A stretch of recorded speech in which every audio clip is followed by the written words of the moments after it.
ஜெய்யால் பெரிதாக உடனே எல்லோரோடும் ஒட்டிக்கொள்ள முடியவில்லை என்றாலும் ஓரிரு வார்த்தைகளை இயல்பாக பேசும் அளவு முன்னேறி இருந்தனர். அன்று மாலையே மனோ சகோதரர்களை சந்தித்த ஜெய் அருவியின் ஜாதகம் பற்றி கேள்விப்பட்டதாகவும் உடனே இப்படி ஒரு எண்ணம் தோன்றியதாகவும் கூறி பெண் கொடுத்து பெண் எடுப்பதை பற்றியும் பேச, முதலில் இதை முற்றிலும் எதிர்பார்க்காமல் தயங்கியவர்கள் பிறகு பிள்ளைகளிடம் கேட்டு சொல்வதாக சந்தோஷமாகவே சம்மதித்தனர். ஜெய்யும் மைதிலியும் கிளம்பி சென்றதும் இருவரிடமும் கேட்க, அருவி உங்கள் விருப்பம் என்று பொங்கிய சந்தோஷத்தை மறைத்து கொண்டு நல்ல பிள்ளையாக சம்மதிக்க, ஆறுவோ முடியவே முடியாது என்று ஒரே வார்த்தையில் முடித்து கொண்டாள். அதுவரை இப்படி ஒன்று நடக்க வாய்ப்பே இல்லை என்று தன் விருப்பத்தையும் மனதையும் தனக்குள்ளே மறைத்து கொண்டிருந்த அருவி தானாக இப்படி ஒரு வாய்ப்பு தன்னை தேடி வந்தது எண்ணி மனம் துள்ள தன் அறைக்குள் நுழைந்து பூர்ணிக்கு அழைத்திருந்தான். அருவியின் வீட்டிற்கு அன்னையும் தந்தையும் எதற்காக சென்றிருக்கிறார்கள் என்று கேள்விப்பட்டதிலிருந்து அவர்களின் வரவிற்காக படபடப்போடு காத்து கொண்டிருந்தவள் அருவியின் அழைப்பை கண்டு இன்பமாக அதிர்ந்தாள். இவற்றையெல்லாம் அருகில் இருந்து பார்த்து கொண்டிருந்த விகான் தங்கையின் சந்தோஷத்தை கண்டு நிம்மதி அடைந்தான். அவன் லவ் பண்ணுவானா, நான் பிளான் செஞ்சு சேர்த்து வச்சா உடனே ரொமான்ஸ் மூடுக்கு போயிடுவானாம். ஆனா இங்க உயிரை கொடுத்து பர்ஃபார்மன்ஸ் பண்ண வேண்டியனா வெட்டியா உட்காந்துட்டே இருக்கேன். அங்க என் பூனைக்குட்டி என்ன கொத்து செஞ்சு வச்சிருக்கோ என்ன பெருமூச்சு விடவும் என்ன சொல்லியிருக்க போறா? சந்தோஷமா ஓகே நான் சொல்லியிருப்பா, கண்டிப்பா நோ தான் சொல்லியிருப்பா என அவன் மனசாட்சி கிண்டல் செய்தது. அதுதான் எனக்கே தெரியுமே.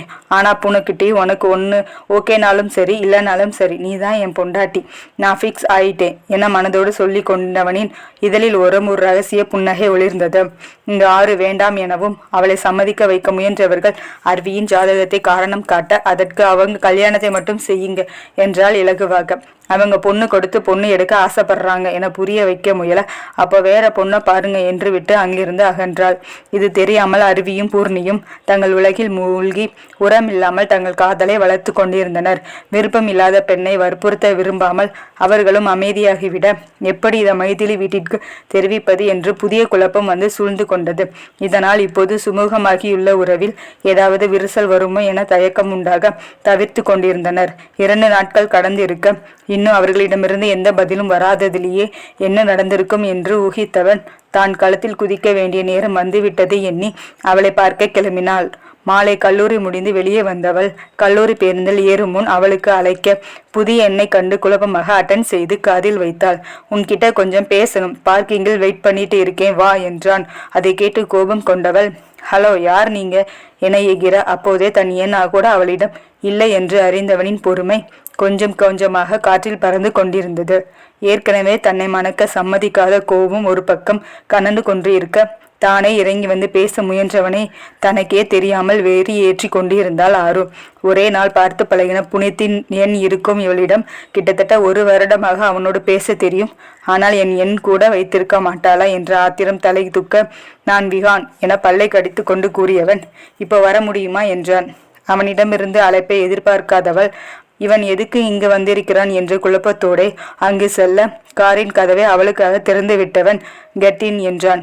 ஏதோ பேச அழைத்து விட்டு காரில் ஏற சொல்லவும், எங்கே எனக்கு பஸ் போயிடும், எதுவா இருந்தாலும் சீக்கிரம் சொல்லுங்க என்றார் சற்று விரைப்பாகவே.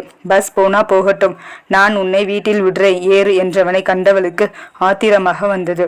நான் வீட்டின் சொல்லாம எங்கேயும் போக மாட்டேன், எதுவாக இருந்தாலும் இங்கேயே சொல்லுங்க என்றால் முயன்று வரவழைத்த பொறுமையுடன். ஓ அதுதான் உன் பிரச்சனையா என்றவன் தன் மொபைலில் அகிலாவிற்கு அழைத்தவன், மாமி நான் ஆறுவை கொஞ்சம் வெளியே கூட்டிட்டு போறேன், நானே கொண்டு வந்து வீட்டில் விடுறேன் என பேசிவிட்டு வைக்க அவளை கொலை வெறியுடன் பார்த்து கொண்டிருந்தாள் ஆறு. அவள் பார்வையை கண்டு கொள்ளாமல் இப்போ போலாமா என்றான் சிறு கிண்டலோடு. திமிர் பிடித்தவன் முடியாதென்றால் அடுத்து என்ன செய்வானோ என்று முணுமுணுத்தபடியே ஏறி அமர்ந்தாள். அங்கே அகிலாவோ ஓரளவு விகானின் மனதை உகித்திருந்தார். அதன் பிறகே அவனின் தொடர் வருகைக்கான காரணம் புரிய எல்லாம் நல்லபடி நடந்தால் சரி என்று நினைத்தார். ஒரு அழகிய திறந்த வெளி ரூப்டாப் ரெஸ்டாரண்ட் அழைத்து சென்றவன் அவளிடம் கேட்டால் எப்படியும் வேண்டாம் என்றுதான் சொல்லுவாள் என்று தெரிந்து அவனை ஆர்டர் செய்துவிட்டு அவளிடம் சுத்தி வளைக்காமல் நேரடியாக உனக்கென்ன பிரச்சனை என்றான். அதிரடியாக அழைத்து வந்ததுமில்லாமல் உனக்கு என்ன பிரச்சனை என்பவனை புரியாமல் பார்க்க, ஏன் இந்த கல்யாணம் வேண்டாம் என்றான் தெரிவாக புரியும்படி. அது ஏற்கனவே அவன் மேல் இருந்த கோபம் இன்னும் கேள்வியில் இன்னும் அதிகரிக்க, இதற்குத்தான் அழைத்து வந்தானா என்ற சினத்துடன், ஏனா எனக்கு பிடிக்கலன்னு அர்த்தம் என்றாள். அதில் அடக்க நினைத்த கோபம் மேலும் கட்டுக்கடங்காமல் பொங்க, நான் மட்டும் என்னை பிடிச்சா சம்மதிச்சேன் என்றான் அவளை முறைத்து கொண்டே. அப்படி யாரு உங்களை ஒத்துக்க சொன்னா? நோ சொல்ல வேண்டியது தானே என்றாள் முகத்தை திருப்பி கொண்டே அலட்சியத்துடன். அவளின் அலட்சியத்தில் எழுந்து ஆத்திரம் எல்லை மீறாமல் தன் கைகளை இறுக மூடி தன்னை கட்டுக்குள் கொண்டு வந்தவன், என்ன செய்கிறது? எனக்கு என் தங்கை மேல அக்கறை இருக்கே. உன்னை போல அண்ணன் மேல அக்கறை இல்லாமல் இருந்திருந்தா இப்படித்தான் ஈஸியா நோ சொல்லியிருப்பேன் என்றவன். அதில் புரியாமல் குழம்பியவளை கேலியாக பார்த்தவன், அருவி பூர்ணி காதலை பற்றி கூறி அதற்காகத்தானே இவ்வாறு ஏற்பாடு செய்ததாக கூற, அதை கொஞ்சமும் நம்பாதவள், இருக்கவே இருக்காது, அண்ணா வீட்டில் சொன்னதற்காகத்தான் சம்மதித்தான் என வாதிட்டாள். உன்கிட்ட பொய் சொல்ல வேண்டிய அவசியம் எனக்கென்ன இருக்கு என்றவனின் நேரடியான கேள்விக்கு அவளிடம் பதில் இல்லாமல் போக, அப்போ அவங்களுக்கு மட்டும் கல்யாணம் முடிவு செய்ய வேண்டியது தானே என்றான். அது எங்களுக்கு தெரியாது பாரு என மனதிற்குள் நொடித்து கொண்டவன், என் தலையெழுத்து, எங்க டாடி இப்படி ஒரு முடிவு எங்க 2 பேர் கல்யாணத்திலும் வைத்திருப்பார் என நாங்கள் என்ன கனவா கண்டோம்? இப்போ இதுதான் பிரச்சனை. நடந்தா 2 கல்யாணம் நடக்கணும், இல்லைன்னா 2மே நடக்காது. அதனால தான் நான் பூர்ணிக்காக அவள் வாழ்க்கைக்காக சம்மதிச்சேன் என்றான். நான் வேணா அங்கிள் கிட்ட பேசவா என்றவளை முறைத்தவன், அந்த ஆணியெல்லாம் நாங்களே பிடுங்க ட்ரை பண்ணோம், ஒன்றும் வேலைக்காகலை. அவர் இதில் பிடிவாதமாக இருக்காரு என்றான். அதற்கு நான் என்ன செய்யட்டும் என்பது போல பார்த்தவளை கண்டவனின் பொறுமை சுத்தமாக காற்றில் பறக்க, இங்கே பார், உனக்கு மட்டும் இல்லை, எனக்கும் இந்த கல்யாணத்தில் கொஞ்சமும் விருப்பம் இல்லை. ஆனால் என் தங்கை வாழ்க்கை எனக்கு முக்கியம். அதற்காகத்தான் இப்போ உன்கிட்ட பேசிட்டு இருக்கேன். அதே போல் உனக்கு உன் அண்ணன் வாழ்க்கை முக்கியமாக இருந்தா ஒத்துக்கோ என இந்த வார்த்தைகளை தன் வாழ்க்கையில் எத்தகைய மாற்றத்தை ஏற்படுத்தப் போகிறது என்று தெரியாமலேயே வார்த்தையை விட்டான்.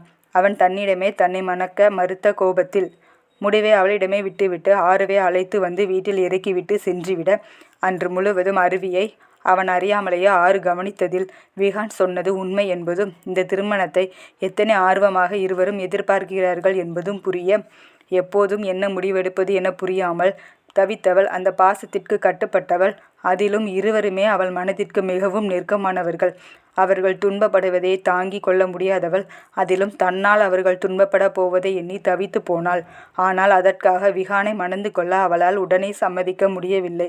இதை யோசனையோடு அலைந்து கொண்டிருந்தவளை கண்ட பாட்டிக்கு ஆறுவை விஹான் மாலை அழைத்து சென்றதும், அதன் பிறகு வீட்டிற்கு வந்தவள் ஏதோ குழப்பத்தோடு அலைவதும் புரிய, குழம்பிய குட்டையில் மீன் பிடிக்க நினைத்தவர் அவர் யோசித்து தெளிவும் முன்பே இதற்கு ஒரு முடிவு கட்ட நினைத்தார். அதன்படி இரவு மயங்கி விழுவது போல் நடித்தவர் தன்னை சுற்றி நின்று அனைவரும் பதறவும் கண் விழித்து பேசுவதற்கு திணறியபடி தன் பேர பிள்ளைகளின் திருமணத்தை பார்க்காமலேயே போய்விடுவோமோ என வருந்தியவர், ஒரு வேளை தனக்கு அதற்கு கொடுத்து வைக்கவில்லையோ, அதனால்தான் பூஜிதாவின் திருமண நேரத்தில் கூட வர முடியாமல் போனதோ என கண்ணீர் விட, அனைவரும் பதற ஒரே நேரத்தில் 4 பேர பிள்ளைகளின் திருமணம் நடக்கும் என்று மிகவும் எதிர்பார்த்ததாக கூறி வருந்த, அவர் பேசிய வார்த்தைகளிலே குற்ற உணர்வு எழ தலை குனிந்து அமர்ந்திருந்தவள் கடைசி வாக்கியத்தில் முற்றிலும் குற்ற உணர்வில் தவித்து போய் அமர்ந்திருந்த நேரம் பாட்டி பார்க்க வேண்டும் என்று ஆசைப்பட்டதற்காக வந்து சேர்ந்தனர் விஹான் குடும்பத்தினர். அவர்களிடமும் அதையே சொல்ல விஹான் ஒரு குற்றம் சாட்டும் பார்வையை ஆறுவின் மேல் செலுத்தியவன் திரும்பி பாட்டியிடம், நிச்சயமாக நடக்கும் பாட்டி, இன்னும் 1 வாரத்தில் உங்க ஆசைப்படி உங்க பேர பிள்ளைகளின் திருமணம் நடக்கும் என்றவன் மற்றவர்களிடமும் உங்க வாயாலேயே சொல்லுங்க என்றான் ஆறுவே அழுத்தமாக முறைத்து பார்த்து கொண்டே. அவளும் அந்த முடிவிற்குத்தான் வந்திருந்தாள். தான் ஒருத்தியுடைய சம்மதம் இத்தனை பேர் சந்தோஷத்தை கொடுக்கும் என்றால் அதற்கு சம்மதிப்பதே சரி என்று ஒவ்வொருவரையும் அவர்கள் வாயாலேயே சம்மதம் சொல்ல வைத்த பிறகே நிம்மதியடைந்தார் பாட்டி.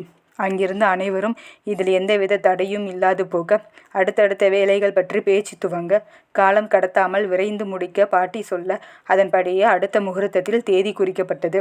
பாட்டியும் விஹானும் இதை பற்றி வெளிப்படையாக இதுவரை எதுவும் பேசி கொள்ளவில்லை என்றாலும் அவனின் மனம் அவருக்கு நன்றாகவே புரிந்தது. சிறு வயதிலிருந்தே அவனின் குணம் பற்றி மகளின் மூலம் தெரிந்து வைத்திருந்தவர். அவனின் குணத்திற்கு இறங்கி வந்து இங்கேயே சுற்றுவது அவளுக்காகவே என்று தெரிந்து வைத்திருந்தவர்.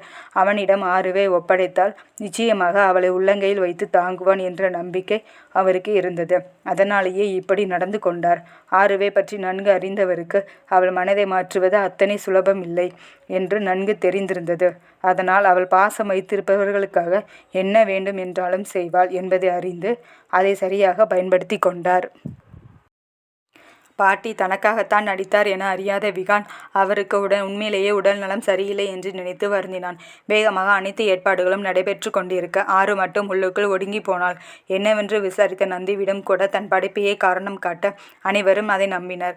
முதலில் மறுத்ததற்கு கூட படிப்பையே காரணமாக நினைத்து இதை பெரிதுபடுத்தாமல் விட்டுவிட்டனர். திருமணத்திற்கு முதல் நாள் ஆதியின் மூலம் திருமணத்திற்கு ஆரம்பத்தில் ஆறு மறுத்ததை பற்றி அறிந்த அர்வி அவளிடம் சென்று காரணம் கேட்டவனின் மனம் குற்ற உணர்வில் குறுகுறுத்தது. எப்போதும் அவள் முகத்தில் இருந்தே எதையும் கண்டு கொள்ளும் நான் இப்படி என் சுயநலத்தில் காதலில் இருந்த அந்த மயக்கத்தில் அவளை பற்றி தெரிந்து கொள்ளாமல் விட்டுவிட்டோமோ என்று. ஆனால் ஆறுவோ இந்த ஒரு வாரத்தில் அனைவருக்கும் இதற்கு பதிலளித்து பழகியதால் எளிதாக அருவியை சமாளித்து விட்டாள்.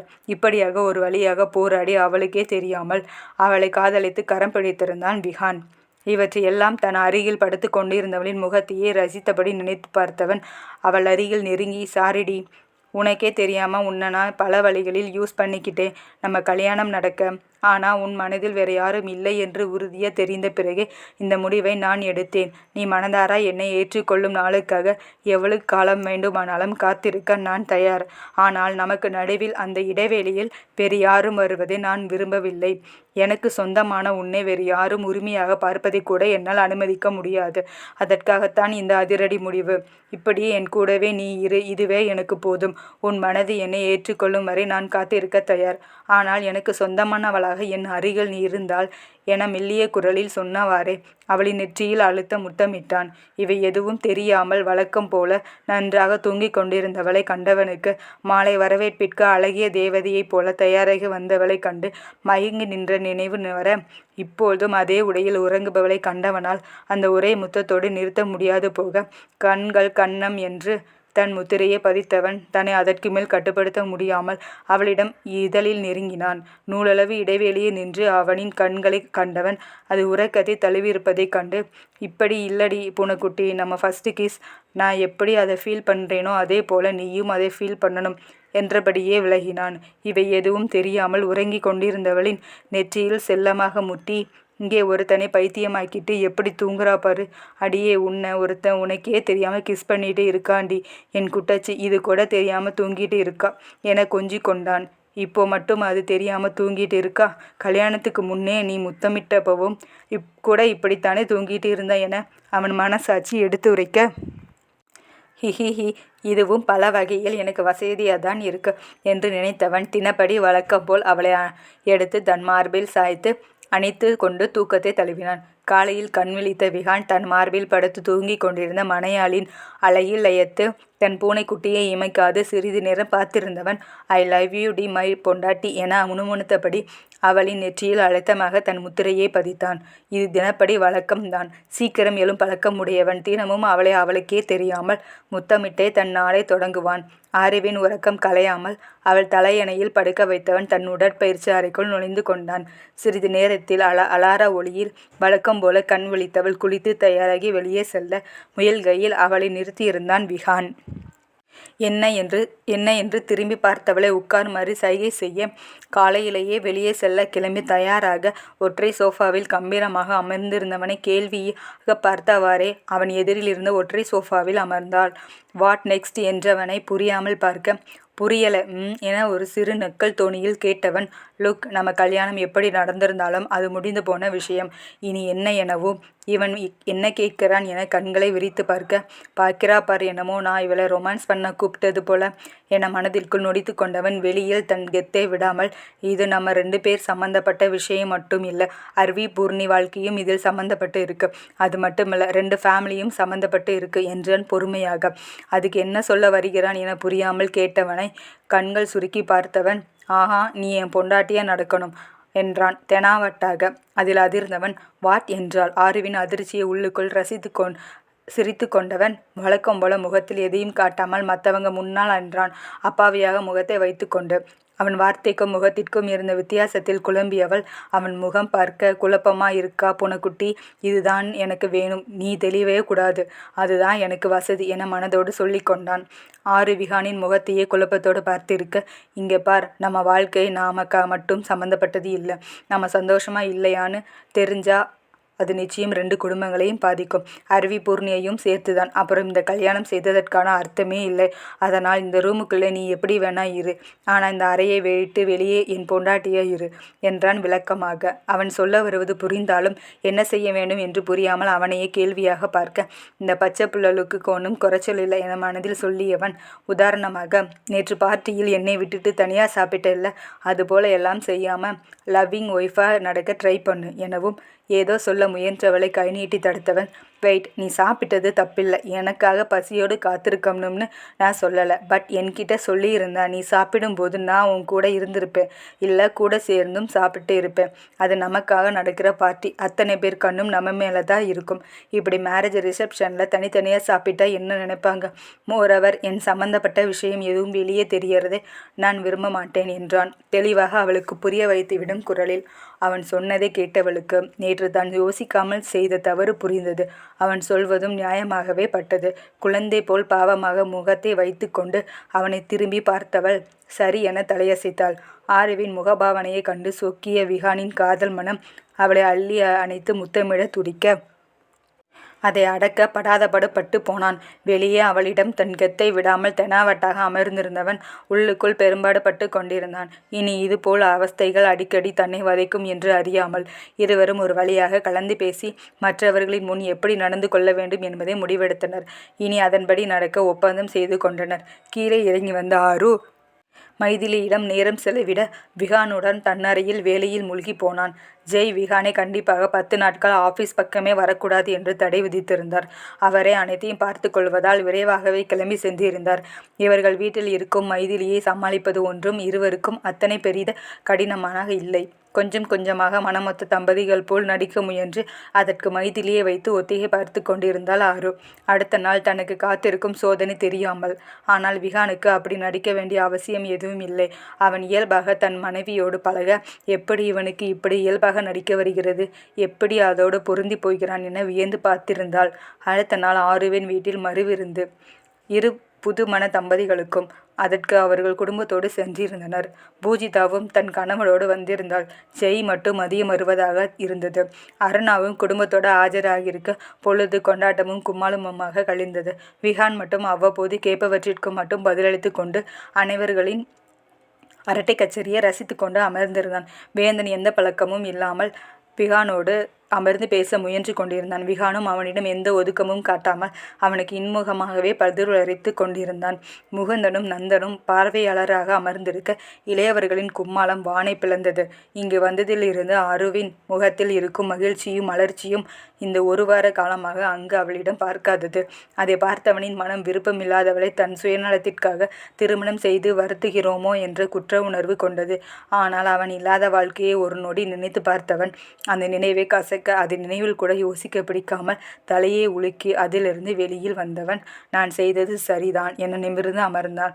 அப்போ என்ன கல்யாணம் தான் அவ விருப்பம் இல்லாமல் நடந்திருக்கு, மற்றதெல்லாம் அவ சம்மதத்தோடு தான் என தன்னையே சமாதானம் செய்து கொண்டிருந்தவனின் மனமும் அதுக்கு இன்னும் எத்தனை வருஷம் ஆகுமோ என அவனை கேள்வி செய்ய அப்படியெல்லாம் விட்டுவிடுவேனா என நினைத்தவன் அதற்கான வேலையை துவங்க சந்தர்ப்பத்தை எதிர்பார்த்து காத்திருந்தான். அனைவரும் அமர்ந்து சாப்பிட்டு கொண்டிருக்க தனக்கு வலப்புறம் சேலை கட்டி அமர்ந்திருந்த ஆருவின் இடை அவள் ஒவ்வொரு முறையும் எக்கி பொருளை எடுக்கும் போதும் பளிரிட விஹான் தவித்து போனான். அந்த மெல்லிடையில் மெல்ல தன் ஒற்றை விரல் கொண்டு கோலம் போட முயன்ற கையை கட்டுப்படுத்தி கொண்டு சாப்பிடுவது அத்தனை சுலபமாக இல்லை அவனுக்கு.